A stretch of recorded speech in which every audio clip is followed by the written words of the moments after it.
Good morning friends. Rajasthan classes की YouTube channel में एक बार फिर आपका हार्दिक स्वागत, अभिनंदन। मित्रों, आज अपन बात करेंगे पास्ट परफेक्ट टेंस के बारे में।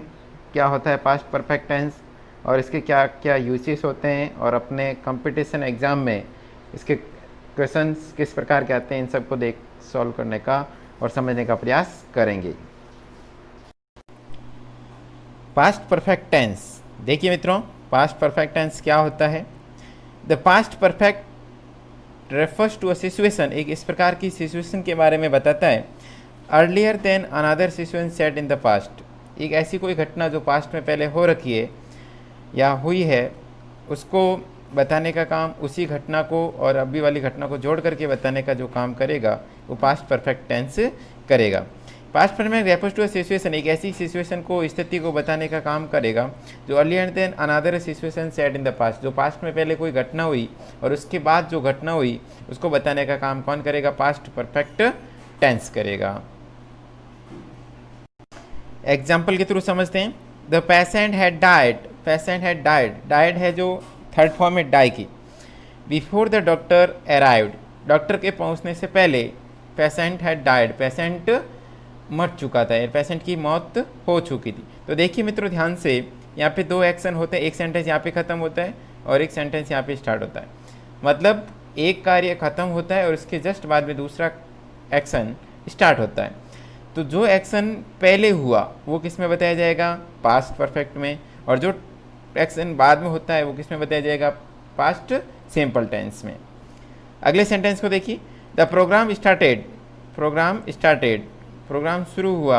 After the chief guest had reached, chief guest had reached, chief guest के पहुंचने के बाद, ये जो है रीच की थर्ड फॉर्म।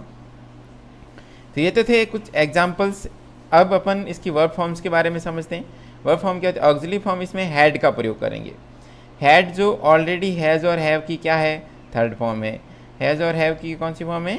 थर्ड फॉर्म, जिसे अपन पास्ट पार्टिसिपल फॉर्म भी कहते हैं। मैन वर्ब कौन सी लेनी है? वर्ब की थर्ड फॉर्म लेनी है, मतलब V3 यूज़ करेंगे अपन, जिसे पास्ट पार्टिसिपल भी कहते हैं। तो मैंने आपको जब बेसिक जानकारी दी थी टेंस के बारे में, उस समय भी मैंने आपको बताया था कि परफेक्ट टेंस जहाँ पर भी होगा वहाँ पे वर्ब की थर्ड फॉर्म यानी पास्ट पार्टिसिपल फॉर्म का प्रयोग आपको करना होगा। तो हेल्पिंग वर्ब हैड का प्रयोग करेंगे और उसके साथ में वर्ब की थर्ड फॉर्म का। चाहे सिंपल सेंटेंस हो, अफर्मेटिव, नेगेटिव, इंटरोगेटिव, सभी प्रकार के सेंटेंस टाइप में आपको हैड के साथ में थर्ड फॉर्म का प्रयोग करना होगा। बात करें इसके स्ट्रक्चर की, सब्जेक्ट आ जाएगा, सबसे पहले सब्जेक्ट, उसके बाद में हेड, वर्ब की थर्ड फॉर्म, ऑब्जेक्ट। ये तो अफर्मेटिव स्ट्रक्चर हो गया। यदि नेगेटिव तो हेल्पिंग वर्ब के तुरंत बाद नॉट लगा होते तो सेंटेंस आपका क्या बन जाएगा? Negative. If you want to make interrogative you should have to put helping verb starting in the sentence. Had का प्रयोग कहाँ करोगे? सेंटेंस के स्टार्टिंग में करोगे। उसके बाद में सब्जेक्ट लगा दो। यदि इंटरोगेटिव नेगेटिव बनाना है तो सब्जेक्ट के बाद में नॉट का प्रयोग करेंगे और वर्ब की थर्ड फॉर्म के बाद में ऑब्जेक्ट। ये तो बात हो गई इंटरोगेटिव की। यदि WH इंटरोगेटिव है तो WH वर्ड सबसे पहले आ जाएगा। तो ये तो बात थी मित्रों स्ट्रक्चर की। अब इसके यूसेस के बारे में पूरी जानकारी देखते हैं। इट इज़ यूज्ड, ये यूज किया जाएगा फॉर एन एक्शन, एक ऐसे एक्शन के बारे में, begin and completed in the past, मतलब पास्ट में, यानी भूतकाल में कोई कार्य शुरू हुआ और वो कार्य भूतकाल में ही पूरा हो गया। बिफोर अनदर एक्शन, दूसरा एक्शन होने से पहले कोई कार्य शुरू होता है और उसकी दूसरा कार्य शुरू होने से पहले ही वो क्या हो जाता है? ख़त्म। मतलब शुरू भी होता है और ख़त्म भी हो जाता है जब कोई दूसरा कार्य स्टार्ट होता है। तो देखिए एग्जाम्पल के थ्रू समझते हैं। Raman had taken his lunch, Raman ने अपना लंच ले लिया या रमन ने अपना लंच कर लिया। देखिए यहाँ पे हैड आ गई और टुक की कौन सी फॉर्म आ गई? Third form.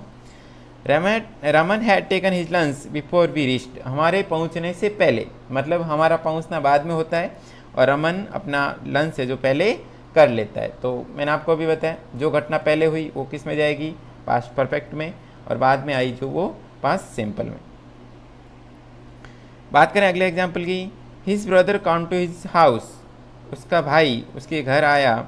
After he had left for Mumbai, उसके मुंबई निकल जाने के बाद। तो देखिए मित्रों, हिज ब्रदर केम, यहाँ पे पास्ट सिंपल है, वर्ब की second form, came, come. His brother came to his house, उसका भाई घर आया। After he had left for Mumbai, जब वो मुंबई निकल गया। तो ये जो स्ट्रक्चर है, ये क्लॉज है जो किसका है, पास्ट परफेक्ट का, और ये जो है पास्ट सिंपल का। ध्यान रखने वाली बात क्या देखिए, the action which is completed first, जो एक्शन पहले हुआ is in the past perfect. जैसा मैंने आपको पहले बता चुका हूँ मैं, जो घटना पहले घटित होती है वो किस में बताई जाएगी, पास्ट परफेक्ट टेंस में। And the other in the past simple, और जो बाद में होती है वो किस में बताई जाएगी, पास्ट सिंपल के। रूल ऑफ थंब के थ्रू समझते हैं, पास्ट परफेक्ट उसके बाद में बिफोर या पास्ट सिंपल। देखिए यदि पहले पास्ट परफेक्ट यूज हो रहा है तो उसके बाद में बिफोर आएगा, और बिफोर के बाद में जो क्लॉज आएगा उसमें पास्ट सिंपल टेंस का प्रयोग आपको करना होगा। यदि पास्ट सिंपल पहले यूज कर रहे हो, यदि पास्ट सिंपल सेंटेंस में पहले यूज हो रहा है तो उसमें आफ्टर का प्रयोग होगा, और आफ्टर के बाद में पास्ट परफेक्ट टेंस का प्रयोग होगा। ये जो है, यदि आप सेंटेंस को ध्यानपूर्वक समझोगे, उसका कॉम्प्रहेंशन इजीली करोगे, तो आपको आसानी से समझ में आ जाएगा कि कौन सा एक्शन पहले हुआ। When is also use in the place of before और आफ्टर। बिफोर या आफ्टर के स्थान पर आपको वैन का भी प्रयोग कोई कोई सेंटेंस में मिल सकता है, तो इस चीज़ का भी आप ध्यान रखोगे। ऐसा नहीं सिर्फ बिफोर और आफ्टर को रट के चले जाओ, वहाँ पे आपको वैन का भी ध्यान रखना है। जैसा मैं कई बार आपको बता चुका हूँ, इंग्लिश कभी रटे रटाई ज्ञान पे आधारित नहीं होती। इंग्लिश को जितना आप समझोगे उतना ही आप ज़्यादा लर्न करोगे। इंग्लिश को सीखने के लिए ज़्यादा से ज़्यादा उसको यूज मिले, प्रयोग मिले, तभी आपकी इंग्लिश अच्छी हो जाएगी।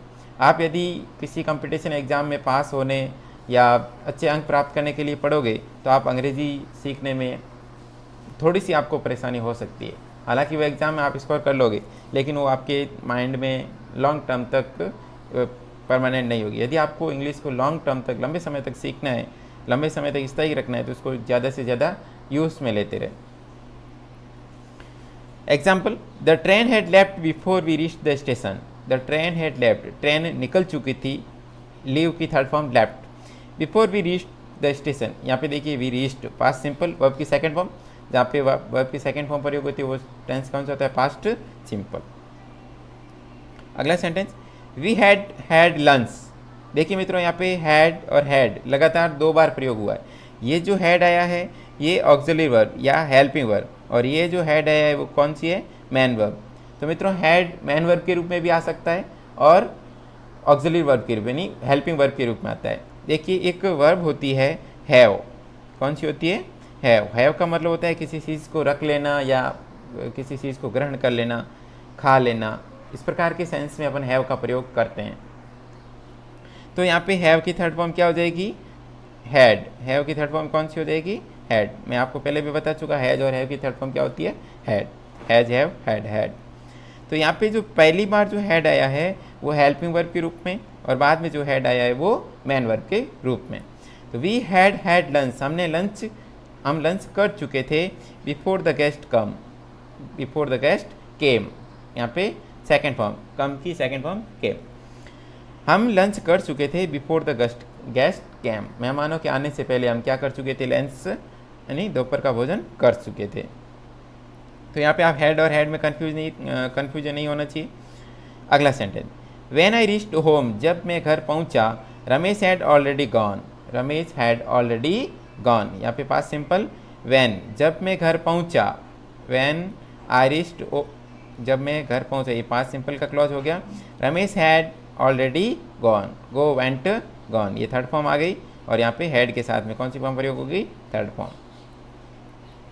अगले इसके यूसेज के बारे में बात करें, cause and effect in the past. कोई भी कॉज यानी किसी एक्शन का या किसी भी काम का आपको कारण बताना है, कॉज बताना है, या उसका इफेक्ट बताना है, वो भी पास्ट का।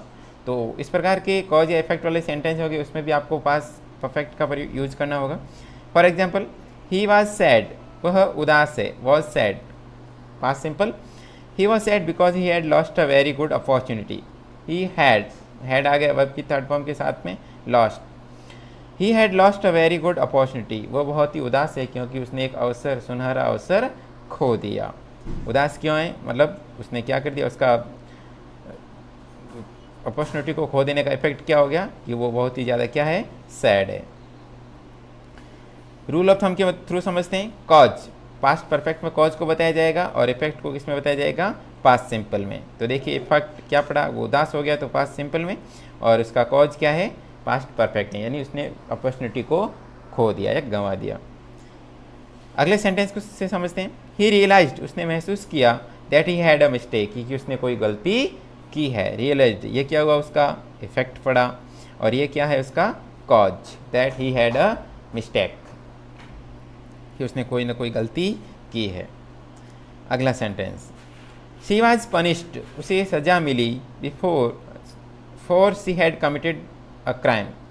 शी वॉज पनिश्ड, उसे सज़ा मिली, पनिश्ड सेकेंड फॉर्म, पनिश की second form punished, for she had committed a crime, क्योंकि उसने एक अपराध किया था, क्राइम किया, इसलिए उसको उसका इफेक्ट क्या पड़ा, उसको पनिश्ड मिली, यानी सज़ा मिली।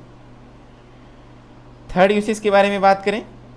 इन कंडीशनल सेंटेंसेज, एक प्रकार का टाइप होता है कंडीशनल सेंटेंस, जिसे अपन शर्त या वाक्य या शर्त वाले सेंटेंस वाक्य बोलते हैं। इट इंडिकेट्स अ कंडीशन, एक ऐसी कंडीशन को, ऐसी कोई शर्त को या सपोजिशन को या किसी अंदाज को, not fulfilled in the past, जो फुलफिल नहीं हुई, पूरी नहीं हुई, ऐसी कोई शर्त को, ऐसी कंडीशन को या सपोजिशन को बताएगा जो पास्ट में पूरा नहीं हुआ। तो ऐसे एक्शंस को या ऐसे कंडीशंस को बताने के लिए आपको किसका प्रयोग करना पड़ेगा, पास्ट परफेक्ट का।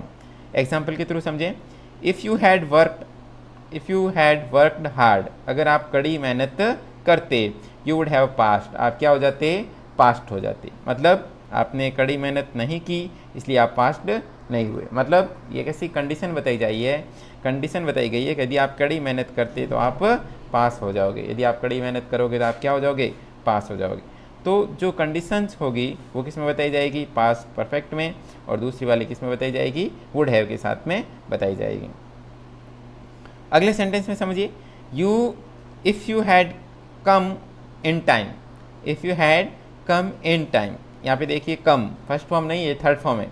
थर्ड फॉर्म भी इसकी क्या होती है, COM ही, स्पेलिंग भी सेम होती है, come, came, come. If you had come in time, अगर आप समय पर पहुँचते, you would have caught the train, you would have caught the train, caught catch की third form, you would have caught the train, अगर आप समय पर आते तो आप क्या पकड़ लेते, ट्रेन पकड़ लेते। मित्रों यहाँ पे एक चीज़ मैं क्लियर बताना चाहूँगा आपको, एक होता है इन टाइम और दूसरा होता है ऑन टाइम। एक होता है इन टाइम और एक क्या होता है, ऑन टाइम। ऑन टाइम का मतलब होता है समय पर, किसी भी जैसे पॉइंट ऑफ द टाइम है उसी समय पर। यदि आप कोई समय पर कोई कार्य कर लेते हो तो उसके लिए आपको किसका प्रयोग करना पड़ेगा, ऑन टाइम का। यानी समय पर कोई आप निश्चित समय पर आप काम कर लेते हो तो आपको प्रयोग करना पड़ेगा ऑन टाइम का। यदि कोई कार्य आप समय रहते तक करते हो, यदि कोई कार्य आप समय रहते करते हो तो उसके लिए आपको किसका प्रयोग करना होगा, इन टाइम का। मतलब आपका समय तो यहाँ तक पड़ा है और उससे पहले आपका कार्य क्या हो जाता है, पूरा हो जाता है, तो उससे पहले के किसी का प्रयोग करेंगे आपको किसका प्रयोग करना पड़ेगा, इन टाइम का। इन टाइम का मतलब समय रहते तक, और ऑन टाइम का मतलब होता है समय पर। इफ के साथ में हैड वर्ब की थर्ड फॉर्म, वुड हैव के साथ में भी वर्ब की थर्ड फॉर्म, क्योंकि हैव है तो वर्ब के साथ में वर्ब की थर्ड फॉर्म आएगी। लेकिन इफ वाले सेंटेंस के साथ में हैड प्लस पास्ट पार्टिसिपल और वुड हैव के साथ में पास्ट पार्टिसिपल, यानी इफ के साथ में आपको हैड का प्रयोग करना होगा जब आप पास्ट का कोई कंडीशनल सेंटेंस बताओगे। तो मित्रों ये था past perfect tense. Past perfect tense के क्या यूजेस होते हैं, इसको किस प्रकार से यूज़ किया जाता है, इसके बारे में अपन ने पूरी जानकारी एकत्रित करने की कोशिश की। अब इसी टेंस में से कुछ क्वेश्चंस है जो मैं आपके सामने रख रहा हूँ। इन क्वेश्चंस के आंसर आप सभी विद्यार्थी कमेंट बॉक्स में टाइप करके दोगे। मैं आपके सभी मित्रों का कमेंट्स का इंतज़ार करूँगा और मैं पूरी कोशिश रहती है मैं सभी के कमेंट्स का आंसर दूँ, और यदि कोई आप मिस्टेक्स करते हो तो उसको सुधारने का भी मैं पूरा प्रयत्न करता हूँ। तो पहला क्वेश्चन आपके लिए है, देखिए, I went to the court because I blank space a show cause notice. Verb भरनी आपको रेशियो। एक तरफ आपकी देखिए I went to the court, past simple आ गया, और दूसरी तरफ आपको ध्यान में होगा क्या भरना है। इस सेंटेंस में क्वेश्चन नंबर 1 लगा करके आप आंसर टाइप करोगे। नेक्स्ट क्वेश्चन, व्हेन आई फिर ब्लैंक स्पेस अराइव का मतलब होता है पहुंचना। व्हेन आई ब्लैंक स्पेस देकर के अराइव दे रखा है मैंने। शी हैड जस्ट लेफ्ट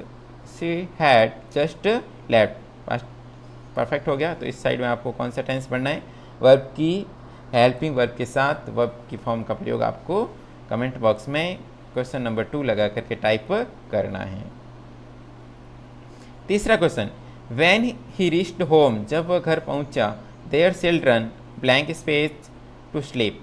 यहाँ पे गो मैंने वर्ब दे रखी है ब्रैकेट में। When he reached home their children, फिर बाद में गो की कौन सी फॉर्म आएगी यहाँ पे फिल करनी है, टू स्लीप। तो इसमें आपको ऑप्शन नंबर क्वेश्चन नंबर 3 लिख करके आपको टाइप करके आंसर टाइप करना है। चौथा question, since he had spent all the money there was nothing, यहाँ पे लीव की फॉर्म भरनी है, इन हिज वॉलेट का मतलब है purse. Since he had spent all the money there was nothing blank space in his wallet. इसमें आपको वर्ब की फॉर्म यहाँ पे प्रयोग करना है। लीव की कौन सी फॉर्म आएगी, हेल्पिंग वर्ब के साथ में। लास्ट क्वेश्चन मैं आपको दे रहा हूँ ट्रांसलेशन का। 5वां क्वेश्चन है, रमन को जॉब नहीं मिली क्योंकि उसने समय रहते आवेदन नहीं किया था। रमन को जॉब नहीं मिल पाई या नहीं मिल पाई थी क्योंकि उसने समय रहते आवेदन नहीं किया था। तो मित्रों, ये था पास्ट परफेक्ट टेंस के बारे में पूर्ण अध्ययन, पूरी जानकारी एकत्रित करने का प्रयास किया। मुझे आशा है यदि आप इस वीडियो को ध्यानपूर्वक समझोगे, आप इसको अच्छी तरह से लर्न करोगे, तो आपके एग्ज़ाम में कोई भी क्वेश्चन गलत होने की कोई संभावना नहीं रहेगी। वीडियो कैसा लगा, कमेंट बॉक्स में आपके आंसर्स का, सजेशन का, कमेंट्स का मैं इंतज़ार करूँगा। आप अपना अमूल्य सुझाव ज़रूर दें। वीडियो को पूरा देखने के लिए आपका हार्दिक आभार, धन्यवाद।